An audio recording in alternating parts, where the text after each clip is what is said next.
শোনো শোনো দিম্মা দিদার গল্প শোনো, শোনো শোনো গল্প শোনো, দিম্মা দিদার গল্প শোনো। আজকের গল্প সোনার দেশের সোনার পাখি।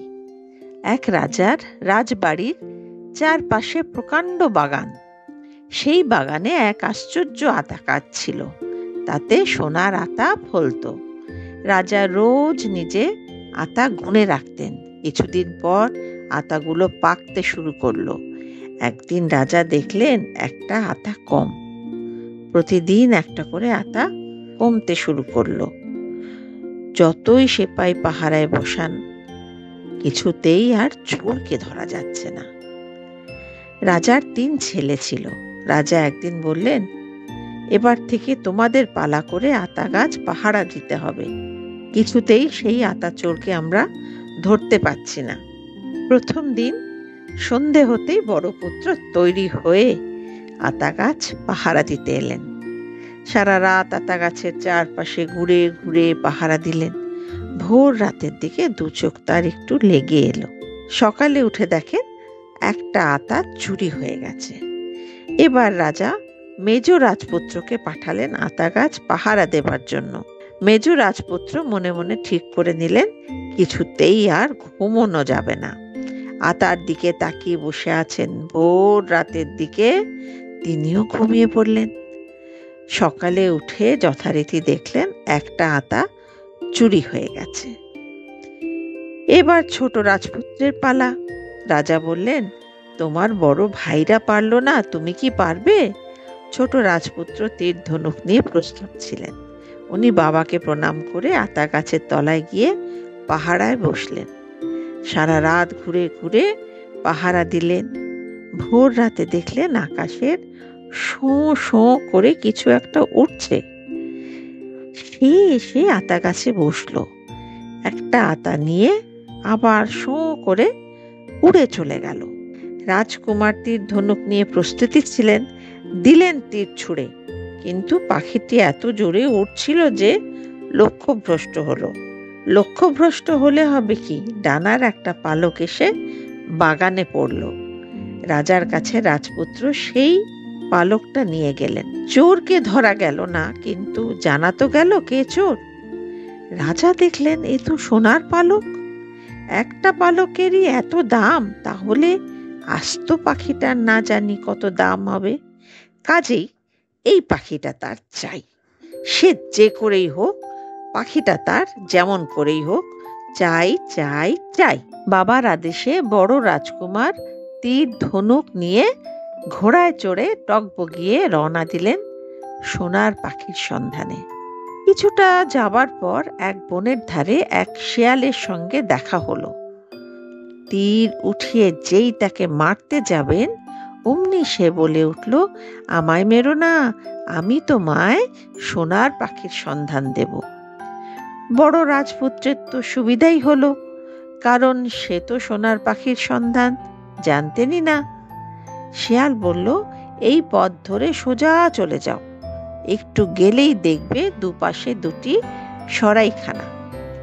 একটা বেশ বড় সড়ো, খুব জাক জমকওয়ালা, অন্যটা ভাঙাচোরা অন্ধকার মতো। তুমি কিন্তু ভাঙাচোরায় সরাইখানায় রাত কাটিও। রাজপুত্র ঠিক আছে বলে ঘোড়া নিয়ে চলে গেলেন। গিয়ে দেখেন সত্যি 2টো সরাইখানা। একটা সরাইখানা নানা রকম আলো দিয়ে দারুণ সাজানো, নানা রকম গান বাজনা ভেতর থেকে ভেসে আসছে। রাজপুত্র ভাঙাচোরা অন্ধকার সরাইখানার দিকে তাকালেনই না। তিনি সোজা জমকালো জমজমাট সরাইখানায় ঢুকে গেলেন।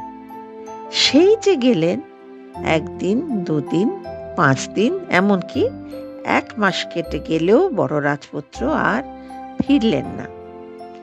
এবার রাজা মেজ রাজপুত্রকে সোনার পাখি ও বড় রাজপুত্রের খোঁজে পাঠালেন। মেজ রাজপুত্রের সঙ্গেও সেই শেয়ালের দেখা হলো। একইভাবে শেয়ালের চেনানোর রাস্তা ধরে মেজ রাজপুত্র এগিয়ে গেলেন। শেয়ালের বারণ সত্ত্বেও তিনি জমকালো সরাইখানার সামনে বরদাকে দেখে তার সঙ্গে ভেতরে চলে গেলেন। ব্যাস, সোনার পাখির কথা ভুলে সরাইখানার আমোদে মেতে উঠলেন। এবার ছোট রাজপুত্রের পালা। ছোট রাজপুত্র এদিকে দৃঢ় প্রতিজ্ঞ হয়ে তৈরি হলেন। সোনার পাখিটাকে তাকে ধরে আনতেই হবে, সঙ্গে 2 দাদাকেও আনতে হবে। কিন্তু রাজা তো নারাজ। ছোট রাজপুত্রকে তিনি একেবারেই ছাড়তে রাজি নন। কিন্তু ছোট রাজপুত্র নাচোর বান্ধা, তারও বেরোতেই হবে। অনেক আকুতি মিনতি করে তিনি রাজাকে রাজি করালেন। ছোট রাজপুত্র বনের ধারে সেই শেয়ালটাকে দেখতে পেলেন। শেয়ালও তাকে প্রতিবারের মতো একইভাবে সাবধান করে দিল। রাজপুত্র তার কথা মন দিয়ে শুনে শেয়ালের সঙ্গে বন্ধুত্ব পাতিয়ে বনের মধ্যে এগিয়ে চললেন। শেয়ালের কথা মতো ভাঙাচোরা সরাইখানায় বেশ আরামেই রাতটুকু কাটালেন। ভোরবেলায় রাজপুত্র দেখেন দরজায় সেই তার নতুন বন্ধু শেয়াল। শেয়াল বলল, তুমি যখন আমার সঙ্গে বন্ধুত্ব করেছ, তাহলে আমি প্রাণ দিয়ে তোমায় সাহায্য করব। এবার তুমি আমার পিঠে উঠে বসো, তোমায় রাজবাড়ির দরজায় নামিয়ে দেব।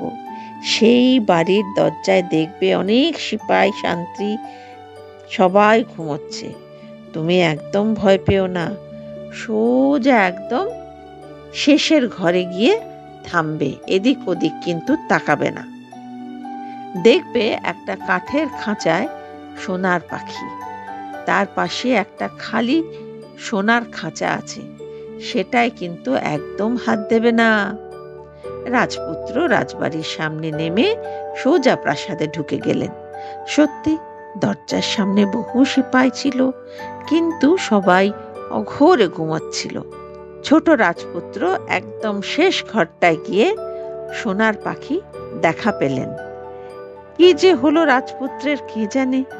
সেই শেয়ালের সতর্কবার্তা ভুলে পাশের খালি সুন্দর খাঁচায় সোনার পাখিটাকে রাখতে গেলেন।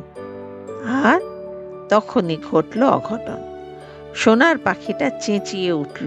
সঙ্গে সঙ্গে সর্বত্র ঘুমিয়ে থাকা সিপাহীরা সব উঠে গেল। তারা রাজপুত্রকে ধরে রাজার কাছে নিয়ে এলো। সে দেশের রাজা বলল, হিসেব মতো তোমার করদান যাবার কথা, কিন্তু সেই যে সোনার ঘোড়া যে বাতাসের আগে চলে, সেই ঘোড়াটিকে আমায় এনে দিতে হবে। বোঝো ঠালা, এ আরেক বিপদ এসে জুটল। সে ঘোড়া কোথায় পাওয়া যাবে কিছুই তো রাজপুত্র জানেন না। এই সব ভাবতে ভাবতে রাজপুত্র হাঁটছিলেন, হঠাৎ শিয়াল সেখানে এলো। শিয়াল বলল, দেখো, আমার কথা না শুনে কি উটকো ঝামেলায় পড়লে দেখো। চুপচাপ পাখিটাকে নিয়ে চলে আসবে তা না। তা যাই হোক, যা হবার তা তো হয়েই গেছে। এবার মন দিয়ে আমার কথা শোনো। তোমায় এবার অন্য এক রাজবাড়ি নিয়ে যাব। সেখানে আস্তাবলে সেই সোনার ঘোড়াটা আছে। আস্তাবলের সহিসরা সবাই নাক ডেকে ঘুমাচ্ছে। তুমি চুপি চুপি গিয়ে ঘোড়া নিয়ে পালিয়ে আসবে। আস্তাবলের দেয়ালে ছেঁড়া সাজ আর সোনার সাজ আছে। তুমি কিন্তু সোনার সাজটা নেবে না, ছেঁড়া সাজটাই ঘোড়াকে পরাবে। রাজপুত্র ভালো মানুষের মতো মাথা নেড়ে বললেন, ঠিক আছে, এবার আমি তাই করব। কিন্তু সোনা ঘোড়ার দেশে গিয়ে তিনি করলেন ঠিক উল্টো। আসলে রাজপুত্র যে সে, তাই সোনার সুন্দর জিনিসই তার পছন্দ। যাই হোক, আবার সিপাহীরা জেগে গেল। তারা ধরে রাজার কাছে নিয়ে এলো। এবারও সেই রাজা প্রাণের পরিবর্তে একটা শর্ত রাখলেন, কি না, সোনার দেশের রাজার সোনার মতো সুন্দর রাজকন্যা এনে দিতে হবে, তাহলে এই ঘোড়াটা তিনি রাজপুত্রকে দেবেন। রাজপুত্র এবার মাথা হেঁট করে হাঁটতে হাঁটতে রাজপ্রাসাদ থেকে বেরিয়ে এলেন। দেখেন শেয়াল রাগ মুখ করে রাজপুত্রর দিকে তাকিয়ে আছে। বলল, এত করে বলে দিলাম, তাও তুমি কথাটা শুনলে না, বারবার একই ভুল করে যাচ্ছ। নেহাত বন্ধু বলেছ তাই ছেড়ে চলে যেতে পারছি না। এবার ওঠো আমার পিঠে, যা বলছি শোনো। তোমায় রাজপ্রাসাদে নিয়ে যাব। সেইখানে একটা পুকুর ঘাট আছে, সেখানে তোমায় নামিয়ে দেব। তুমি সেখানে লুকিয়ে থাকবে। রাজকন্যা যখন সেখানে চান করতে আসবে, তুমি তাকে আগেই নমস্কার করে হাত ধরে নেবে। ওকে একদম ছাড়বে না।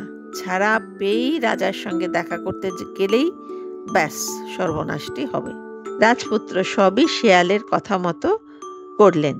রাজকন্যার হাত ধরে আসার সময় রাজকন্যা বাবার সঙ্গে একবার দেখা করার জন্য কাঁদতে লাগলেন। তখন রাজপুত্রের খুব মায়া হলো, তাই হাত ছেড়ে বললেন, যাও দেখা করে নাও। ব্যাস, যা ঘটার ঘটে গেল। সিপাহীরা এসে রাজপুত্রকে ধরে এনে রাজার সভায় উপস্থিত করলো। রাজাও বললেন, ইচ্ছে তো হচ্ছে তোমায় ফাঁসিতে চড়াই, কিন্তু আমার একটা কাজ করে দিতে পারো যদি, তাহলে তোমার গর্দান যাবে না, এই মেয়েটিও তুমি পেয়ে যাবে। কাজটা হলো, আমার প্রাসাদের দক্ষিণ দিকে একটা বিরাট পাহাড় আছে, যেটা প্রাসাদের সব হাওয়া আটকে দেয়।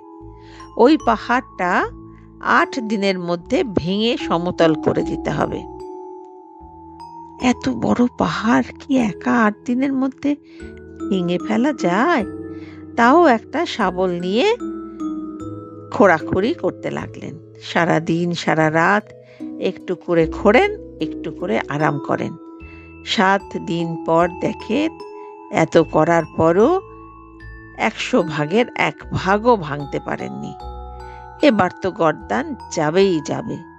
কান্না পাচ্ছে, কেন যে শেয়ালের কথা মনে থাকছে না, বারবার একই ভুল করে যাচ্ছেন। এবার বোঝো ঠেলা, মৃত্যু অবশ্যম্ভাবী। হঠাৎ দেখেন শেয়াল দৌড়াতে দৌড়াতে বন্ধুর খোঁজ করতে এসে দেখে এই অবস্থা। খুব মায়া হলো শেয়ালের, তার রাজপুত্রের জন্য খুবই মায়া হলো। বলল, এবার তুমি ঘুমাও, আমি সব ঠিক করে দিই। শেয়ালের কথায় রাজপুত্র নিশ্চিন্তে ঘুমিয়ে পড়লেন। সকালে উঠে দেখেন কোথায় পাহাড়, এ তো ধুধু মাঠ, পাহাড়ের চিহ্নও নেই। রাজাও খুশি হয়ে রাজকন্যাকে দিয়ে দিলেন। এবার রাজপুত্র রাজকন্যার হাত শক্ত করে ধরে শেয়ালের কাছে এলেন। দুজনেই শেয়ালের পিঠে চড়ে সোনার ঘোড়ার দেশে এলেন। শেয়াল এবার ছোট রাজপুত্রকে বলল, শোনো, রাজকন্যাকে পেয়ে রাজা খুশি হয়ে তোমার ঘোড়া তোমার হাতে দেবে। একটুও সময় নষ্ট না করে ঘোড়ায় চড়েই রাজকন্যার হাত ধরে তুলে নেবে রাজকন্যাকে। এদিক ওদিক না তাকিয়ে সোজা চলে আসবে। রাজকুমার এবার কিন্তু শেয়ালের কথা অক্ষরে অক্ষরে পালন করলেন। এবার তাদের যেতে হবে সোনার পাখির দেশে। সেখানে এসে রাজকুমার রাজকন্যাকে শেয়ালের কাছে রেখে ঘোড়া নিয়ে রাজবাড়ির ভিতর ঢুকলেন। সোনার ঘোড়া নিয়ে আসতে দেখে সে দেশের লোকদের আনন্দ আর ধরে না। রাজাও ছুটে এসে সোনার পাখি রাজপুত্রের হাতে দিলেন। রাজপুত্র কিন্তু তখনও সোনার ঘোড়ায় উপরে বসেছিলেন। পাখি হাতে পেয়েই রাজপুত্র জোরে দিলেন ঘোড়া ছুটিয়ে। রাজা আর পাত্র মিত্র সবাই ফ্যাল করে তাকিয়ে থাকলেন। তারা ব্যাপারটা বুঝে দৌড়ে আস্তে আস্তে ছোট রাজকুমার শেয়ালকে আর রাজকন্যাকে নিয়ে দে ছুট। খানিক দূর গিয়ে শেয়াল বলল, বন্ধু, আমি তোমার এতটা উপকার করলাম, এত সাহায্য করলাম, আমার একটা কাজ তোমায় করে দিতে হবে। রাজকুমার বললেন, কি কাজ? শেয়াল বলল, আমার মাথাটা তলোয়ার দিয়ে কেটে ফেলো। ছোট রাজপুত্র বললেন, তা কিছুতেই সম্ভব নয়। শেয়াল বলল, তাহলে চললাম। যাবার সময় বলে যাই, পথে কোনো মানুষকে কিনো না আর ঝর্ণার ধারে বসো না। এই বলে শেয়াল জঙ্গলে ঢুকে গেল। রাজকুমার আর কি করবে, নিজের রাজ্যের দিকে সবাইকে নিয়ে রওনা দিলেন। বাড়ি ফেরার পথে দেখলেন রাজার পেয়াদা 2জন লোককে ধরে কয়েদখানায় নিয়ে যাচ্ছে। কাছে গিয়ে দেখেন 2জন লোক তারই 2 দাদা। ছোট রাজকুমার বেশ কিছু টাকা দিয়ে পেয়াদাকে দিয়ে 2 ভাইকে ছাড়িয়ে আনলেন। ছোট রাজকুমার এবার খুশি, সবাইকে নিয়ে বাড়ির পথে হাঁটা দিলেন, কিন্তু সুখ ছিল না ওর দাদাদের মনে। তারা ভাবতে লাগলেন দেশে ফিরে ভাই তো সব বলে দেবে, তাদের কীর্তিকলাপও বলে দেবে, তাদের অপকর্মের কথাও রাজ্যের সবাইকে বলে দেবেন, সব জানাজানি হয়ে যাবে। তার সঙ্গে সোনার পাখি, সোনার ঘোড়া, সোনার মতো রাজকন্যা নিয়ে এসেছেন বলে কত বাহাদুরি পাবেন। এই সব ভেবে দুই ভাইয়ের খুব হিংসে হলো। তাই নানা রকম মন্দ ফন্দি আঁটতে বসলেন। শিয়াল মানুষ কিনতে মানা করেছিল, ছোট রাজকুমার আগেই তা করলেন। ঝর্ণার ধারে বসতে বারণ করেছিলেন। এবার ক্লান্ত হয়ে বিশ্রামের জন্য ঝর্ণার ধারে এসে বসলেন। এবার দাদারা করল কি, ছোট রাজকুমারকে দড়ি দিয়ে বেঁধে ঠেলে ঝর্ণার জলে ফেলে দিল। তারপর সোনার ঘোড়া সোনার রাজকন্যাকে নিয়ে দেশে ফিরে কি অহংকার, এমন হাবভাব যেন এসব কাণ্ড কারখানা তারাই ঘটিয়েছে। রাজা রানী তো খুব খুশি। এদিকে সোনার ঘোড়া আর সোনার পাখির খাওয়া দাওয়া একদম বন্ধ হয়ে গেল। রাজকন্যাও না খেয়ে দিয়ে কাঁদতে বসলেন। ওদিকে ছোট ভাই জলে পড়ে কোনো মতে জলের ধারে এসে বাঁচাও বাঁচাও বলে চিৎকার করতে লাগলেন। এই আওয়াজ শুনে শেয়াল কোথা থেকে ছুটে চলে এলো। শেয়ালের ল্যাজ ধরে রাজপুত্র কোনো মতে ডাঙায় উঠলেন। শেয়াল বলল, শোনো, তাড়াতাড়ি দেশে যাও, তবে যতক্ষণ না রাজকন্যা তোমায় চিনতে পারবে ততক্ষণ নিজের পরিচয় দেবে না। এবার রাজকুমার শেয়ালের কথা অমান্য করলেন না, ভিখিরির বেশে রাজপ্রাসাদে গেলেন। কিন্তু কি আশ্চর্য, সোনার পাখি গান গেয়ে উঠল, সোনার ঘোড়া নাচতে লাগলো, রাজকন্যাও হেসে হেসে সবার সঙ্গে কথা বলতে লাগলেন। রাজা রানী খুব খুশি। জিজ্ঞেস করলেন, কি হলো রাজকন্যা, তুমি এত খুশি? রাজকন্যা বললেন, আমাদের যারা এনেছেন তারা তো চোর, যে সত্যিকারে নিয়ে এসেছেন আজ তিনি এসেছেন। রাজা আশ্চর্য হয়ে বললেন, কে সে? রাজকন্যা বললেন, ওই দেখুন, ওই ভিখিরির বেশে যিনি, তার হাতেই আমার বাবা আমাকে তুলে দিয়েছিলেন। রাজা কাছে গিয়ে দেখেন এ তো তারই ছোট ছেলে। ছেলেকে পেয়ে জড়িয়ে ধরলেন। তখন আর কোনো কথা তার জানতে বাকি রইল না। রাজা তখন দুই বড় ছেলেকে সারা জীবনের মতো বন্দি করে গারদে ভরে রেখে দিলেন। রাজার পর ছোট রাজপুত্রই সে রাজ্যের রাজা হলেন। দেশবাসীও এমন রাজা পেয়ে খুব খুশি। অনেক দিন পর রাজা মানে ছোট রাজকুমারের শিকারে যাওয়ার ইচ্ছা হলো। শিকারে গিয়ে এক বনের ধারে দেখলেন একটা গাছের তলায় বসে সেই বন্ধু শেয়ালটা কাঁদছে। ছোট রাজকুমার তার কাছে গিয়ে জিজ্ঞেস করলেন, কি বন্ধু, কি হয়েছে, তুমি কাঁদছো কেন? শেয়াল বলল, কি আর বলবো বন্ধু, যতদিন না আমার মাথা কাটা যাবে আমার কষ্ট যাবে না। তখন ছোট রাজপুত্র বলল, ঠিক আছে, মাথা কাটলে যদি তোমার কষ্ট দূর হয় তাহলে আমি তাই করি। মন শক্ত করে ছোট রাজকুমার তলোয়ার দিয়ে শেয়ালের মাথা কেটে দিলেন।